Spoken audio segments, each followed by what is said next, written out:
안녕하세요. 한국어를 공부하기 위해 오신 여러분, 반갑습니다. 이것은 서울의 지하철 노선도입니다. 여기에서 사람이 많은 대표적인 역 몇 개를 뽑아보았습니다.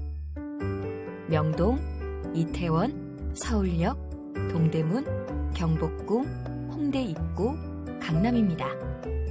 혹시 여러분이 가본 적 있거나 들어본 곳이 있나요?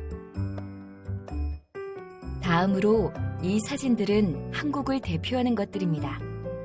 하나씩 소개하겠습니다. 한국의 국기 태극기, 한국의 국화 무궁화, 한국의 전통 무술 태권도, 한국의 언어 한글, 한국의 전통 음식 김치, 한국의 수도 서울, 한국의 전통집 한옥, 한국의 수도 서울을 가로지르는 한강, 마지막으로 한국의 전통옷 한복입니다. 이 단어들 중에서 들어본 것이 있나요? 지금까지 본 것들이 모두 무엇으로 쓰여 있었나요? 네, 한글입니다. 그렇다면 한글은 누가, 왜, 어떻게 만들었을까요? 그리고 한글은 어떤 언어일까요? 지금부터 알아보도록 하겠습니다.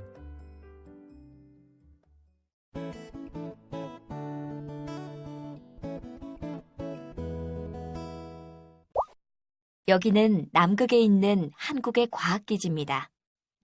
이곳의 이름은 무엇일까요? 이 도시는 한국의 특별자치시입니다. 이곳의 이름은 무엇일까요? 이 지폐에 그려진 사람은 옛날 한국의 유명한 왕입니다. 이 왕의 이름은 무엇일까요? 이 질문에 대한 대답은 모두 세종입니다. 세종대왕은 도대체 어떤 사람이길래 남극기지의 이름이 되었을까요? 또 새로운 도시의 이름이 되었을까요? 그리고 지폐에 등장하는 사람이 되었을까요? 조선시대의 가장 훌륭한 왕이었던 세종대왕은 많은 업적을 쌓은 한국의 존경받는 왕입니다. 세종대왕은 농업, 과학, 의학, 음악, 법 등 다양한 분야의 사업을 펼쳤고 이를 통해 민족국가의 기틀이 만들어졌습니다. 그런데 그 중에서도 세종대왕의 가장 큰 업적은 바로 한글을 만든 것입니다.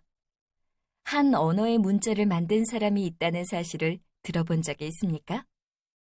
세종대왕은 1443년에 한글을 만들었습니다. 한글이 만들어지기 전에는 어떻게 한국어를 표기했을까요? 그때는 한국어를 표기할 문자가 없어서 지식인들은 중국의 글자인 한자를 빌려 사용했습니다. 그러나 일반 백성들은 한자를 배우기가 쉽지 않아서 글을 읽거나 쓸 수 없었습니다. 그래서 억울한 일을 당하는 경우가 많았죠. 세종대왕은 이를 안타깝게 생각했습니다. 백성을 사랑하는 마음으로 세종대왕은 누구나 쉽게 배우고 사용할 수 있는 문자를 만들고 싶었습니다.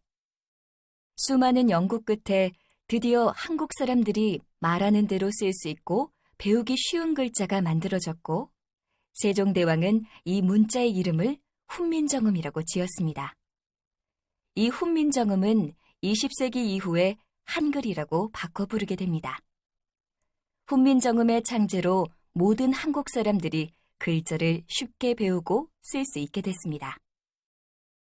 한국에서는 세종대왕의 한글 창제와 반포를 기념하여 10월 9일을 한글날로 제정하였습니다. 한글의 창제 배경과 그 원리가 매우 과학적이고 우수하여 1997년에 유네스코에서 훈민정음 해례본을 세계 기록유산으로 등재하기도 했습니다. 한글이 과학적이고 우수한 글자라고 말씀드렸는데요. 그렇다면 한글은 어떤 원리로 만들었을까요? 한글을 만든 원리는 세 가지로 나누어 볼 수 있습니다. 첫째, 상형의 원리. 둘째, 가획의 원리. 셋째, 초성, 중성, 종성의 원리. 상형의 원리란 한글을 만들 때 소리내는 발음기관의 모양이나 하늘, 땅, 사람의 모습을 보고 따라서 만들었다는 말입니다. 가획의 원리란 상형의 원리로 만든 기본 글자에 획을 더해 다른 글자를 만들었다는 말입니다.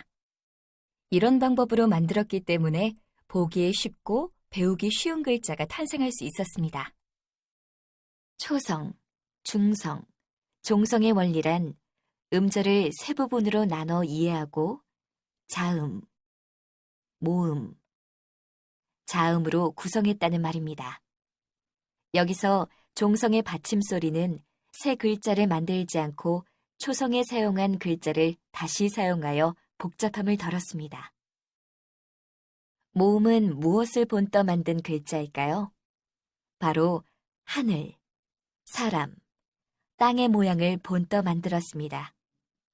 하늘의 둥근 모양, 땅의 평평한 모양, 사람의 서 있는 모양을 따라 만든 것입니다.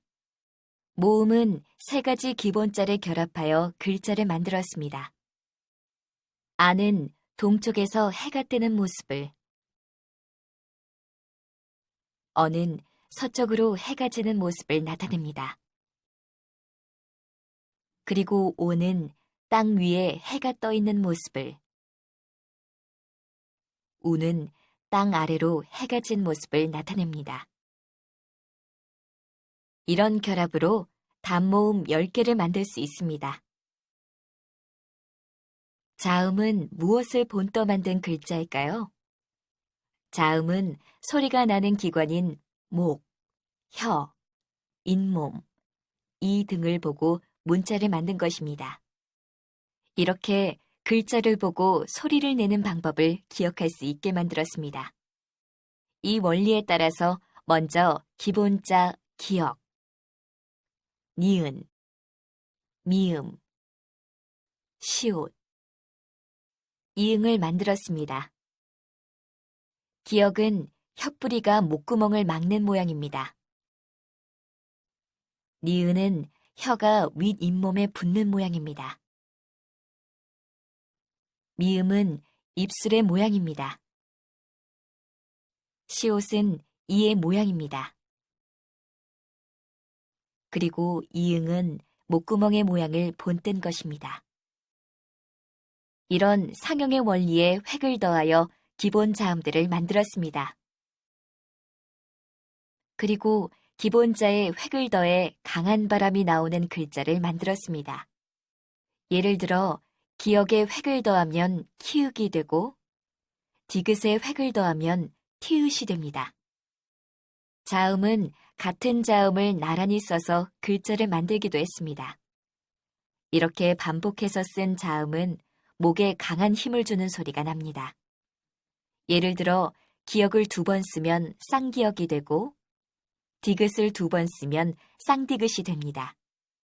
현재 쓰고 있는 자음은 모두 19개입니다. 기역, 니은, 디귿, 리을, 미음,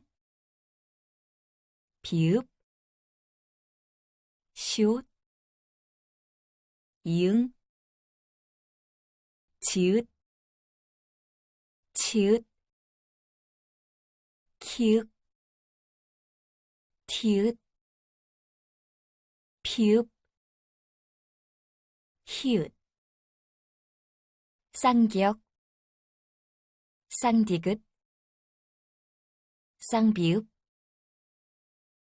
쌍시옷, 쌍지읒. 이러한 한글로 음절을 만드는 방법은 3가지가 있습니다.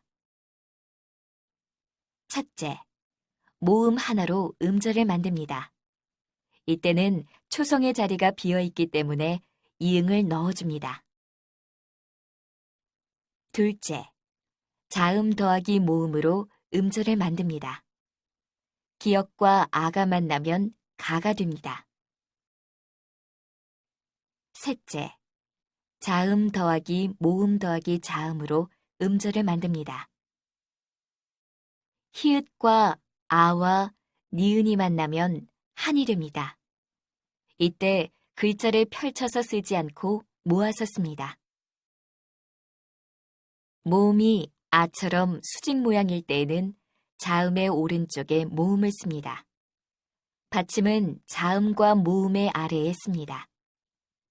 반면에 모음이 의처럼 수평 모양일 때에는 자음 아래에 모음을 씁니다. 그리고 받침은 자음과 모음의 아래에 씁니다. 어떤가요?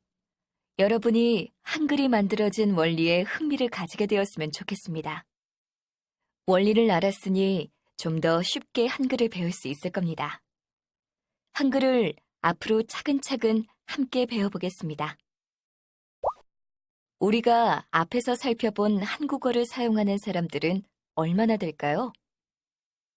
한국어는 한반도의 남한과 북한에서 사용되고 가까운 일본, 러시아, 중국 등에서도 사용하는 재외동포들이 있습니다.